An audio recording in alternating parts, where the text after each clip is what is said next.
Hello, my name is Ros Taylor and I am CEO of RTC Leadership and Coaching, part of the In Touch group. And today I'm talking to you about the pandemic. I'm talking about isolating ourselves. I'm talking about lockdown and how we can view it in a slightly more appreciative way. That's today's challenge. And as a psychologist, I'm just going to share my screen with you. I should know about such things, but I kind of went through it too. So my challenge to myself and to you is to look for the positives in this pandemic. First of all, I had to think through my own thinking and realize that I was thinking very negatively. And this is a list of kind of negative or dysfunctional thinking, as psychologists call it. I was labeling this whole thing as a complete disaster. When this all started in March, 3 weeks, we've got to be indoors for 3 weeks. Of course, it's 3 months now, but that's beside the point. And this was a complete disaster to me. I had absolutely all or nothing thinking. I had to cancel 2 holidays, one imminently and another one in the near future. And I thought, that's it, we'll never go on holiday again, which is gloriously all or nothing thinking. No shades in between. We could actually do something in Britain. Heavens, never thought of that. This is just a disaster. Or we overgeneralize, one food parcel, one food delivery didn't turn up, and that's it, we'll just starve. We'll starve. If this doesn't happen, we'll starve. And I was prone to exaggerating and catastrophizing. I was thinking, we go on a holiday to a wee place in Lanzarote, that's it, we'll never go again. I mean, we'll have to sell it. And we have that kind of unraveling, catastrophizing, at least I did. We completely ignored the positives. I stomped about saying, there is absolutely nothing positive about being in the house for 3 weeks. And then I negatively predicted the future. I could see tumbleweed going through every city in the UK, if not abroad, whereas there wouldn't be a shop or a restaurant left to open to us. And that was my negative thinking. I'm not sure if that relates to any of your thinking. And before you move on to positive thinking, you've really got to kind of reality check some of this. And that's what I had to start to do. What was realistic in any of my thinking? And could somehow or another I get something more positive out of what we were doing? And so this is what you need to do. You need to look at the evidence for your thinking.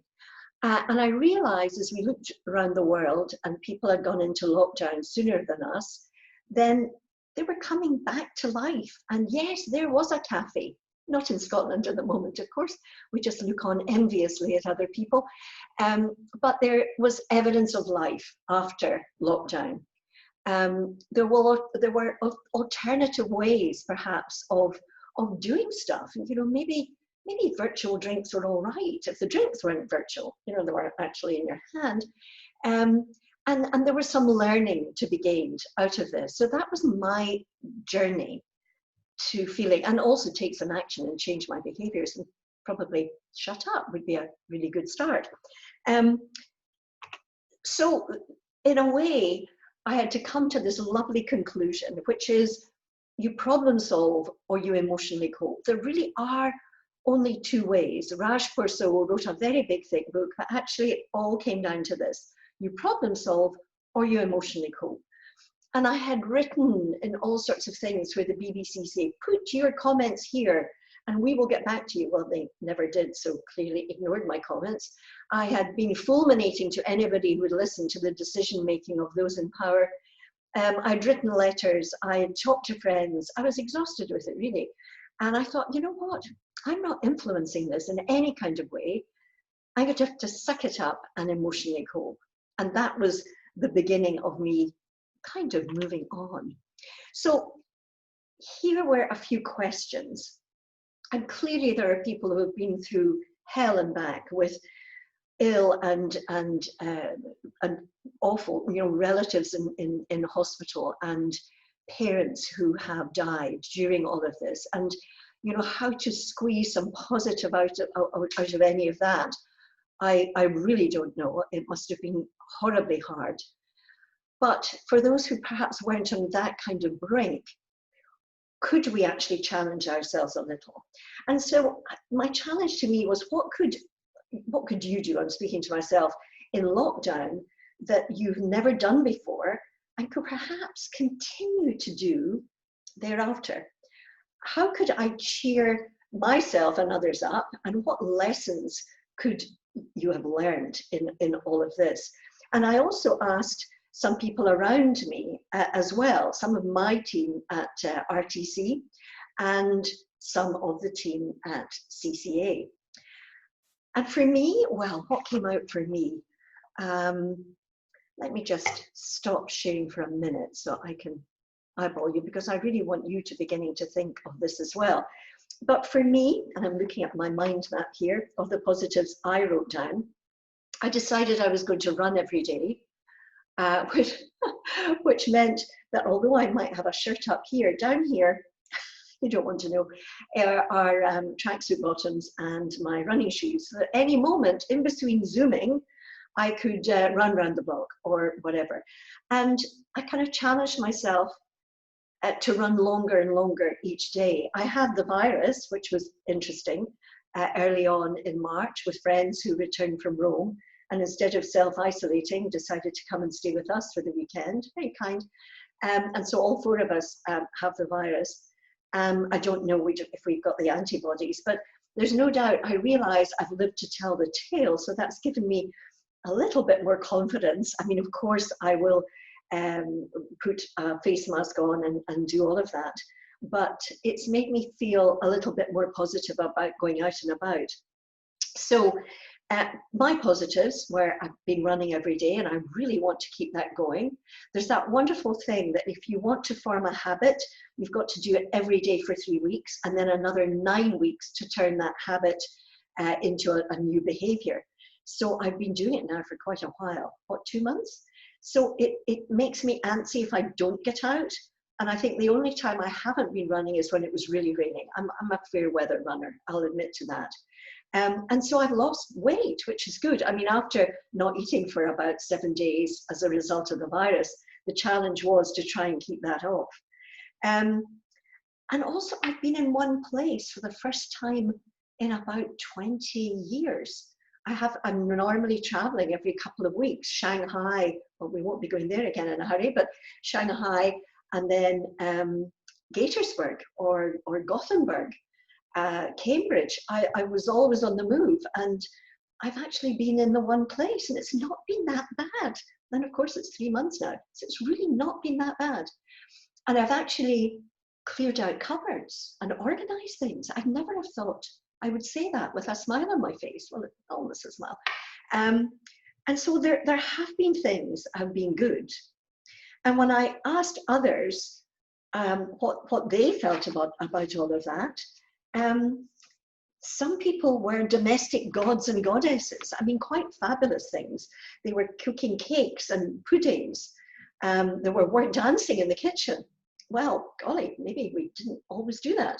And Joe Wicks, who knew of Joe Wicks? Who was he before all of this? Who knew? But now, of course, you know, everybody is working out to him.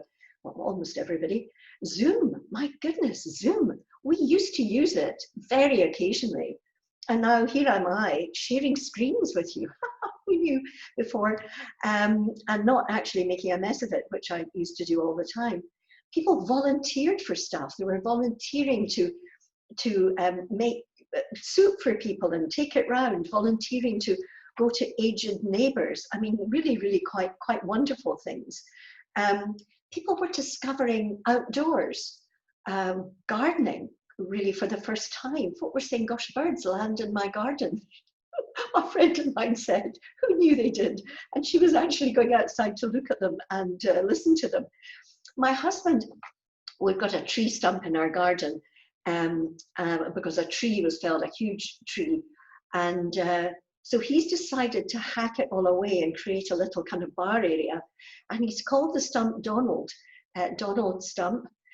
because he feels it invigorates his digging, that he can dig and wield an axe with quite a lot of energy on Donald Stump. He's also stained it slightly orange, which I think is a bridge too far myself, but hey, he likes it. And so he's really kept in shape with Donald Stump. Who knew? Also, I think we've been talking to neighbours more. You know, when we were clapping for the NHS, maybe that's a little bit selfish of us, but we kind of waved at a person and had a chat, maybe a little bit of self-approbation. We could have been less of that and frankly just pay the NHS more. But check out people. I had a long conversations with checkout people. Where were they meant to be going on holiday, and you know, were they enjoying working? Did they feel safe? A whole load of stuff I would never have thought to ask a checkout person, because, well, it's the only person you'd seen all day. And so really forging these really fabulous and unusual links. And in terms of work, some of my work colleagues have come back to me to say, we've had more meetings now while we've been in isolation than we did when we were at work. We're talking to people more. Every morning and evening we're checking in. We know, you know, we've got virtual drinks on a Friday where we all meet up as a team. And then we've got lunch and learns with our consultants. 50 consultants come on a call every Wednesday at lunchtime. And we're doing a lunch and learn so that we're updating ourselves and skills. You know, it never occurred to me to do that on a weekly basis before.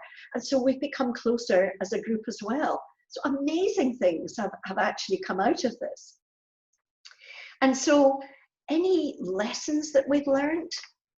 Well, there was an amazing piece. Let me just get this for this is one of the CCA ones from a husband. My wife now knows what retirement may look like. She's now canvassing actively for the retirement age to be raised to 80. And he suspects maybe never, because clearly she doesn't want to be left at home with him. Some people were feeling that that when something was taken away from you, you suddenly realized you had loads of activities that you wanted to do. And so this person was really planning for the future, for staycation trips and things that they had never thought about before. Other people, lesson learned patience. People said, we don't really have to rush around.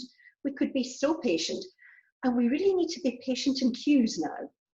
In fact, somebody came up, I was queuing for Homebase to buy some plants, and this guy, it was a very long queue, came up and said, why was I queuing? And I said, to get inside. He said, no, but why? And I said, well, I want to buy plants. Well, which plants? I'm thinking, this is a bit intrusive. Geraniums, is that all right? He said, there are none. So, well, that was okay. And then I didn't have to queue. Who knew? It was a little too draconian, I felt, his tone of voice, but hey, let's not be picky. Freedom to travel is precious, and we must really, really realize that for the future. Having a work-life balance. I'm not sure my work-life balance has got any better being at home. I seem to be pinned to Zoom quite constantly. I was about to say going to the toilet was even difficult, but that's too much. That's an overshare, I think. And I think there's something around understanding that we've got a global community, that I've been plugged into friends around the globe just to make sure that they're okay, and that our community is truly global, that we need to stay safe so that everybody else around the world can be safe as well. That's an interesting responsibility. And one person said, I'm absolutely getting an office. I am not sitting working on Zoom in my living room anymore. And just a last thought, my husband actually said, because I got him to do it too, it said it was really important, you know, if you're ever going to be locked down, that you're married to the right person. And I thought, oh, that's lovely. Until I thought, oh, I wonder if that was me. Maybe it's not. I'll have to go and ask him. That one has just come in hot off the presses. So I think my challenge to you, moving on from my last slide for all of this, is for you to look at your pandemic positive checklist. What could you do from lockdown that you started that you could continue to do? Remember, 3 weeks and another 9 to turn it into a new behavior. And how can you keep cheering yourself up, yourself and others up as you go forward with this? Because there will be setbacks. And always remember and write down the lessons that you've learned. And you know, there's something that when we review these positives, that we should write them down. Writing down positives means that we'll remember them. Or in the middle of the night when we're having a tough time, is just turning to these positives and reading them, either having them on your phone, although you're not meant to do that, just read them, write them in pencil, and read them, and that keeps us on track. So I hope some of these positives during the pandemic will linger with us, and that we won't just go back to normal, because I think we really, really are going to have a new normal. So thank you very much, and have a good conference.